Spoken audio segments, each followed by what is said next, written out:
This is what it's really like setting up and living on a small holding. When we arrived here, it was a little bit unloved. There was no vegetable garden, no animals, hardly any trees or hedging, and no fencing. To begin with, we actually made more of a mess. We set up our vegetable garden over one of the wettest winters on record, and everything very quickly became a mud bath. Thankfully, by the spring, the infrastructure was finished and we were able to start growing. Things haven't always gone to plan here. There have been a fair few hiccups along the way. Last year, we lost our chickens. They were stolen in the night, not by foxes, but by two-legged thieves. We also lost a beehive due to some poor beekeeping on my part, and we lost an entire barley crop to crows and rats, not to mention the countless lettuces and pea plants that the slugs have chomped through. This lifestyle is hard work. We both work full-time, so evenings and days off are often taken over by the small holding. But we really enjoy it, so it almost always feels like a pleasure rather than a chore.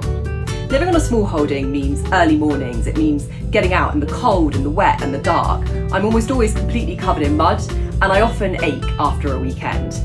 But it's really rewarding. We grow a lot of our own food here, we grow all of our own vegetables and a lot of our own fruit. Our chickens and our ducks lay enough eggs to feed a small army of bodybuilders, and we get a decent amount of honey every year too. We're also learning new skills as we take on new projects every year.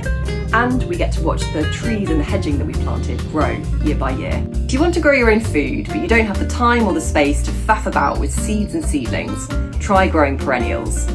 Perennials are plants that live for more than 2 years, and many perennial fruits and vegetables will live for decades.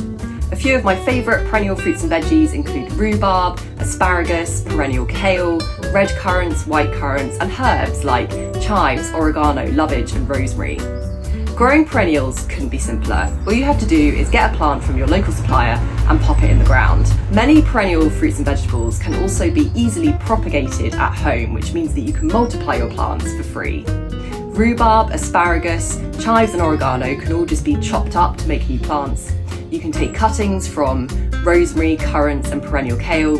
All you have to do is cut off a stem, remove the lower leaves and pop it into a pot of well-drained soil or even into a glass of water and just wait for the roots to grow.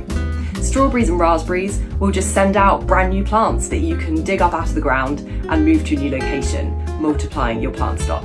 This adorable little apple tree is a step-over apple. Step-over apples really are tiny, so they're perfect even for the smallest of gardens, and they make beautiful borders for your vegetable beds. They're also incredibly productive. Look how much blossom is on this tree this year. Creating a step-over apple is really straightforward. You first need to make a support structure. We've used oak posts with metal rodding pushed into it, and the metal rodding makes a really nice horizontal structure for the apple step-over to be tied into. It was then time to plant the tree. Step-over apples are best planted using M27 rootstock, which is a really dwarf rootstock, and this keeps the apple tree really nice and compact. We then tied the tree into the metal rodding, but over time we do this gradually so as not to damage the tree. And after a couple of years, you'll have something that looks like this.